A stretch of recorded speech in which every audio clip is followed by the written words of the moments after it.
This is your one and only FireSpark81 with your daily dose of video goodness, and welcome back to another informational Valheim video. Today we're going to talk about moving boars. Let's get to it. So the first method that we're going to cover is what I'm calling the herd method, and you can do this at any point in the game. So once you have your boar captured, do not tame it, leave it wild. Next thing you're going to want to do is plan a path to your house. You can see here on the map, oh no, home is so far away. We're all the way up here. Okay, this is going to be a horrible trek over to the house, but it's fine. So what you're going to do is just start clearing a path to your home as straight as possible, because it's going to make life much easier on you. Just get rid of all the main things, like if there's a tree directly in your path, chop it down, all these little trees. If you don't want to mess with the bigger trees, you can just kind of go around them a little bit, but you get the idea. So you're going to clear a path to your home. Then the next thing you're going to do is you're going to run back to the boar. You're going to make sure that you probably still have a station up. You're going to leave that station up, and then you're going to start to plan that path. So what we're going to do is I can take this one down right here and everything should be fine. So now I'm just going to, and you don't have to line, we're not going to line the whole path. We're just going to kind of inch it along. So I'm going to get a nice long way. Oh yeah, you want to make sure you get stones out of the way too, because those are going to be a hindrance to you. So get all the stones, all those little trees out of the way. They're just going to be a pain in the butt.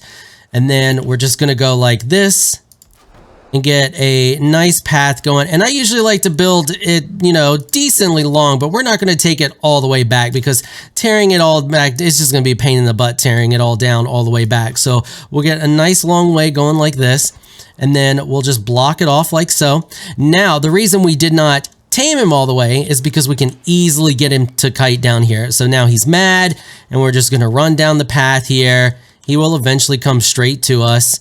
Hey buddy, you're going to come on down here. And then once he does, then you do that. Then what you're going to do is you're going to tear down all of this. And then you're just going to rinse and repeat this until you get him back to the house. Now, is it terrible? Yeah, it's terrible. I did it last night and it was freaking brutal, and the boar was half as the distance that this one is here from my house. Another method you can do that's similar to the one I just showed you is you can tame the boar first.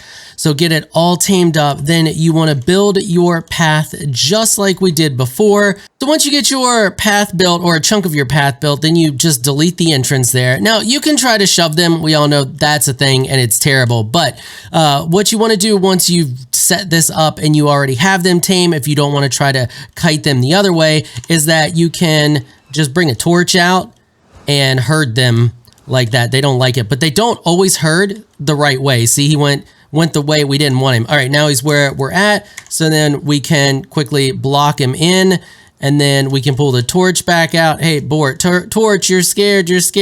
But see, the problem is with this method is they run all over, and then you have to, it may be easier if you got a friend to slap down the fence once they run to the end of the location there. So you have your buddy slap down a fence right there once they run to the end. So that's one way you can do it, and that may be a little bit faster than kiting them when they're angry, because they will run away and then run back. As with the torch, as you saw there, he ran down the path right to the end. I just wasn't able to swap over and pin him fast enough. So if you have a friend that's waiting there at the end, they can quickly and easily pin them. They will kite pretty far when they're angry, so you can see he's angry now, and this method works, but it just takes a while, and they can run all over for a while, and it can be annoying. But as you see here, I can just kite him that way without doing the building. But if you got like a really high level boar and you're scared to lose it, this can be iffy. But yeah, as you see here, he will stay on me as long as I don't run too far away.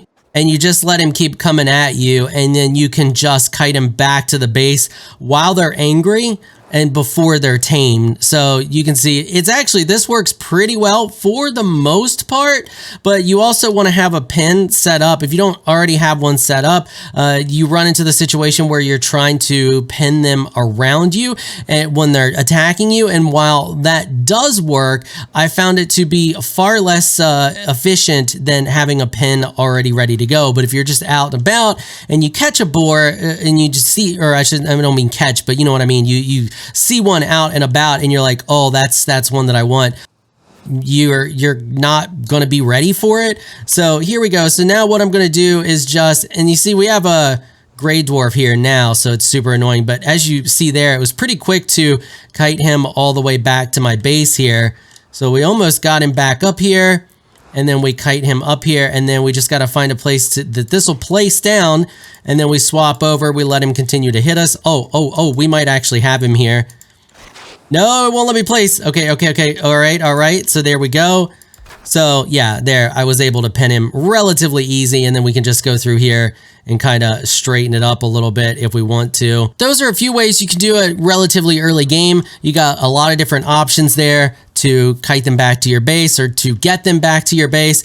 Personally, I feel the safest using the method where you don't tame them, you pin them in, and then you just use the fence and lead them down the path. I like that way. I prefer the torch method even more if I have a buddy that can help me with that. It's a lot easier because you can shove them. They'll go all the way really fast, and then you just kind of fence hop them along.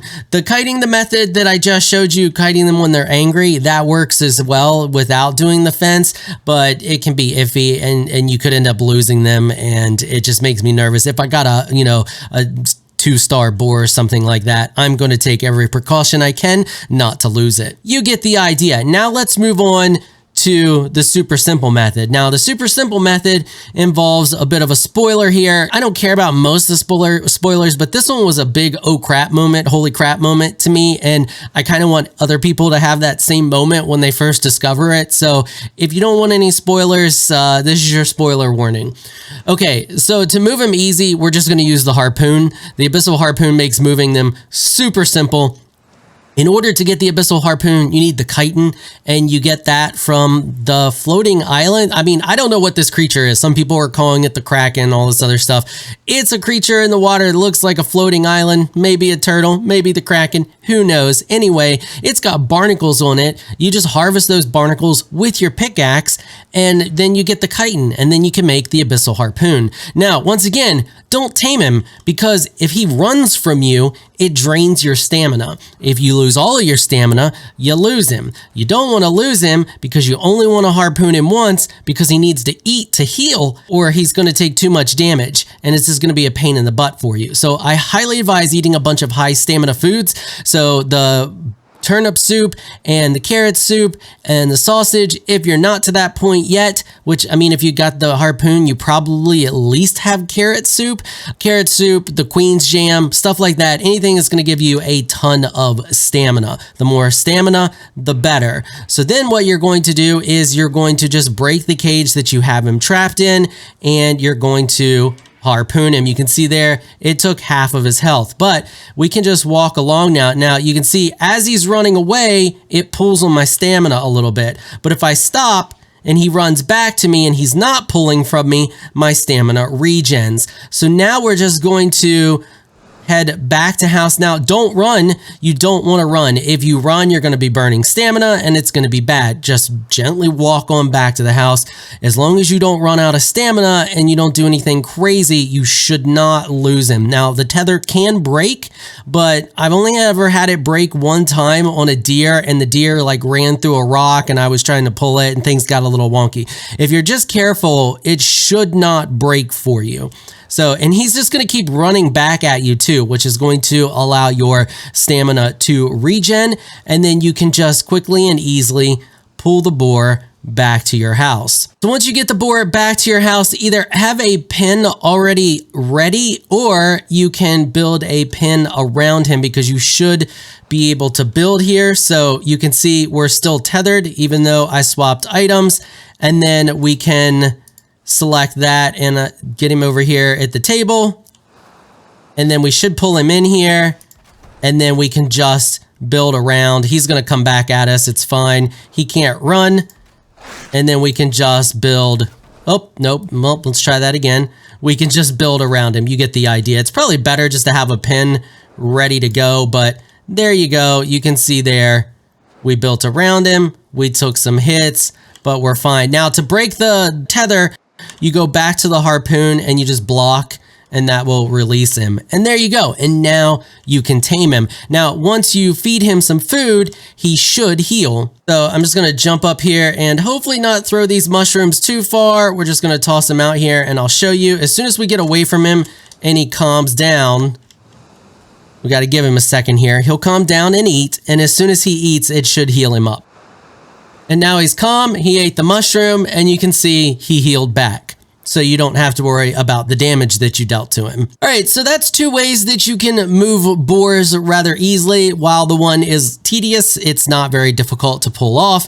And the other one, of course, the harpoon, is your absolute simplest method. Highly advised getting one. It's going to make moving your boars around so much easier. Even after they're tamed, you can hit them once with the harpoon. Make sure if you're going to move them, they're hungry, so you can hit them once with the harpoon. They'll take half damage. You can move them to wherever and then drop food on the ground. They'll eat it pretty quickly and then heal up. All right, and that is it for this one. This was a super short and sweet video. Hopefully you found it helpful. If you did, consider hitting the subscribe button and the notification bell so you can be notified when I upload other Valheim videos. And I don't just cover Valheim, I cover all kinds of different games, so you never know when I'm going to be making guides for a game that you may be playing. All right, that is going to wrap it up for this episode. If you like what you saw, consider hitting that sub button. I want to give a big thank you to my patrons for making this episode possible. Y'all are absolutely amazing people. If you would like to join my elite crew Patreon supporters, please check out the link in the description below. If you enjoyed this video, please leave a comment down below. Let me know what you thought. If you're shy, you don't like to comment, just hit that thumbs up button and show your support. Until next time, thanks for watching.